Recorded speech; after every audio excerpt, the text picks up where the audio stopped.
The second Tuesday we talk about feeling sorry for yourself.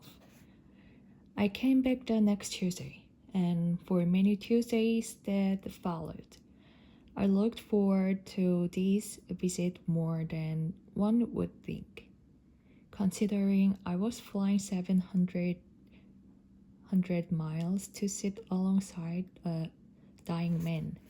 But I seemed to slip into a time wrap when I visited Morrie. And I liked myself better when I was there. I no longer rented a cellular phone for the ride from the airport. Let them wait, I told myself, mimicking Morrie. The newspaper situation in Detroit had not improved. In fact, it had grown increasingly insane, with nasty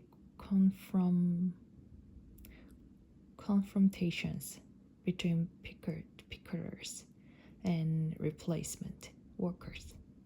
People arrested, beaten, lying in the street in front of delivery trucks.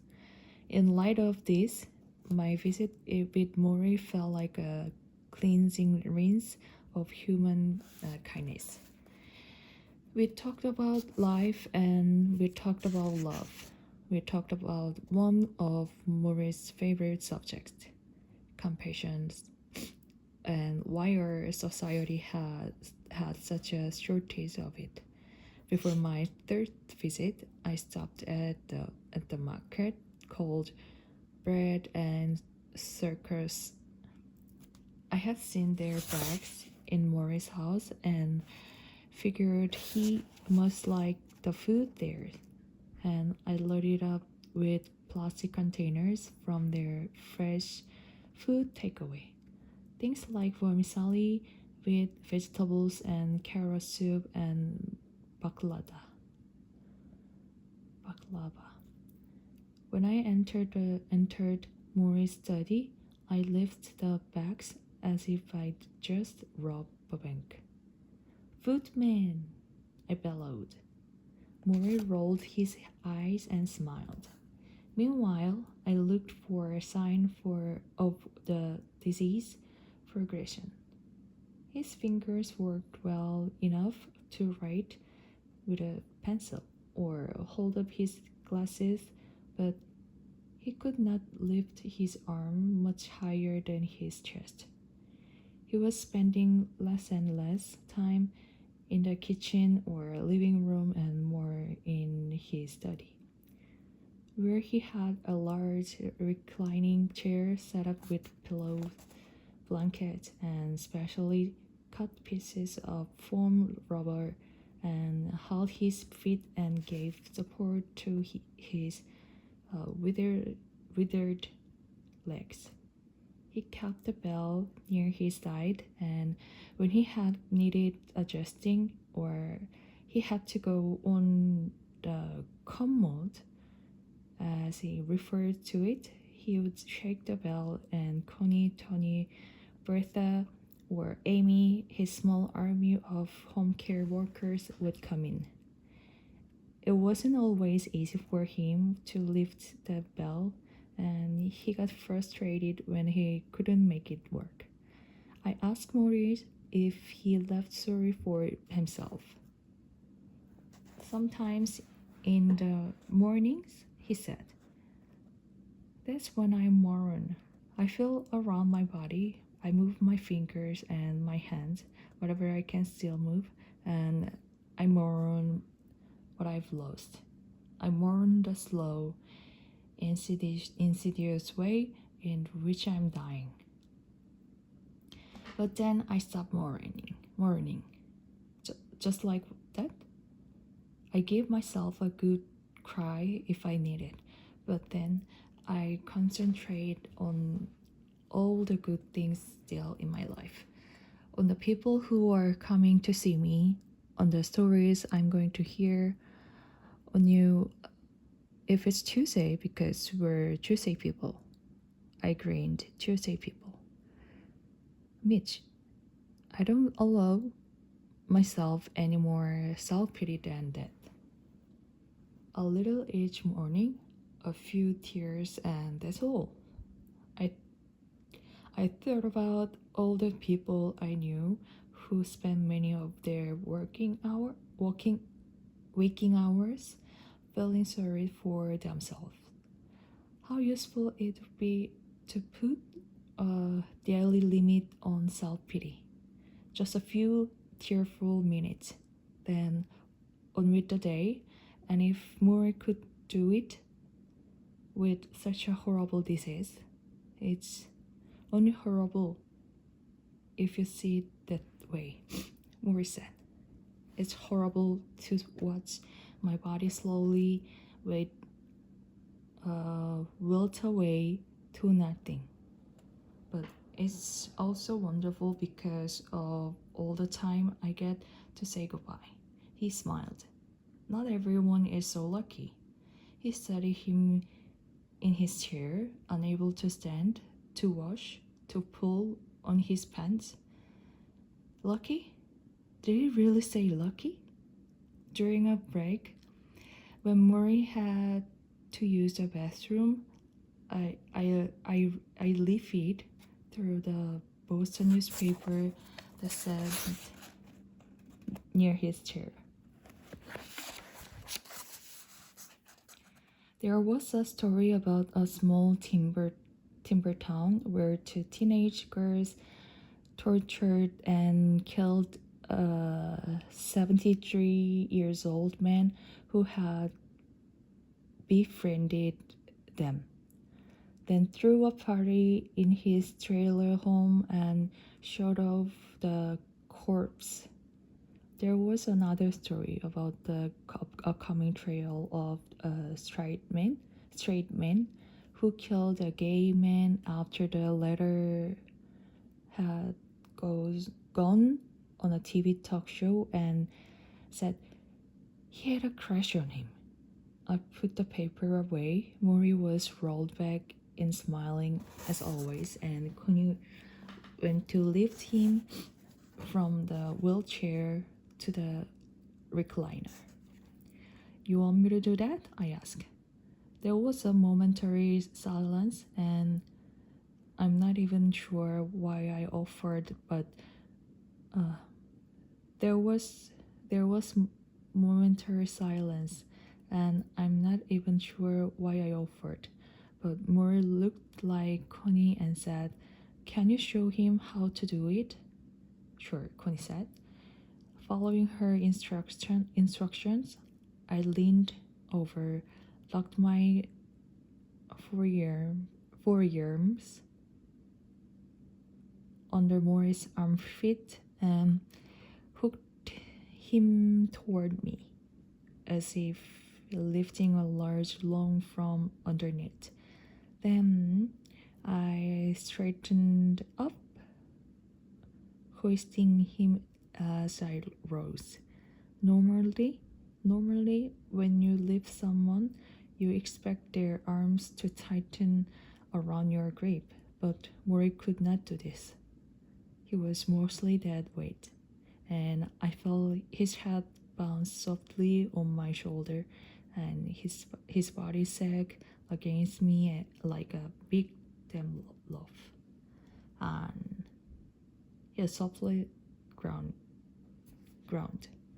I gotcha, I said. Holding him like that moved me in a way I cannot describe, except to say I felt the seed of death inside his shriveling frame, and as I laid him in his chair, adjusting his head on the pillows, I had the coldest realization that our time was running out, and I had to do something.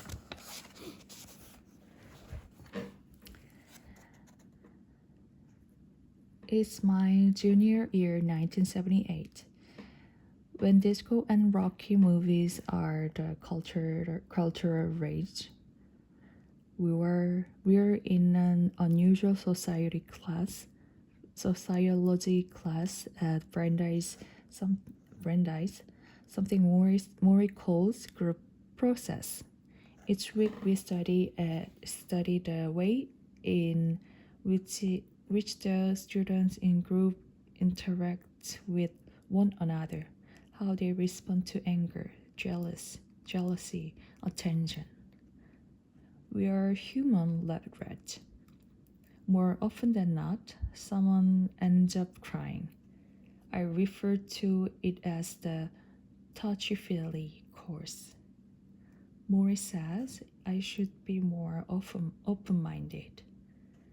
One this day, Morrie says he has an exercise for us to try.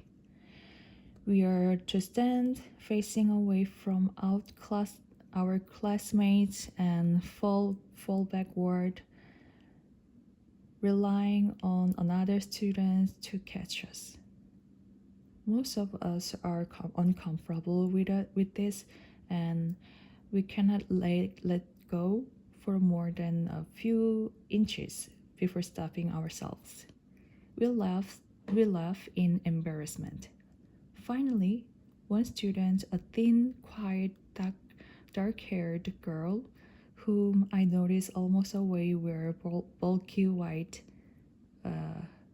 fisherman's sweaters across her arms, over her chest, closes her eyes, leans back, and does not flinchy, like one of those Lipton tea commercials when the models splashed into the pool.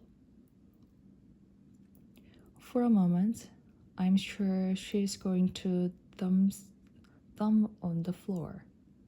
At the last instant, her against partner grabs her head and shoulders and yanks her up harshly. Wow! Several students yelled. Some crap. Morrie finally smiled. You see, he said to the girl, you closed your eyes. There was the difference. Sometimes you cannot believe what you see. You have to believe what you feel. And if you are even ever going to have other people trust you, you must feel that you can trust them. To even when you're in the dark, even when you're falling.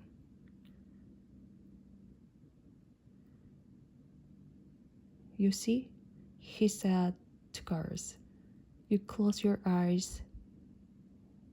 There was a difference. Sometimes you cannot believe what you see. You have to believe what you feel. And if you were ever going to have other people trust you, you must feel that you can trust them. To even when you're in dark, even when you're falling. The third Tuesday, we talked about regret. The next Tuesday, I arrived with the normal bags of food, pasta with corn, potato salad, apple cobbler, and something else, a Sony tape recorder. I want to remember what we talked about, I told Morrie. I want to have your voice so I can listen to it later. When I'm dead, don't say that. He laughed. Mitch, I'm going to die, and sooner, not later. He regarded the new machine. So big, he said. I felt intrusive, as reporters often do. And I began to think that a tape machine between two people who were supposedly friends were a foreign object, an artificial ear, with all the people clamoring for his time. Perhaps I was trying to take too much away from this Tuesday.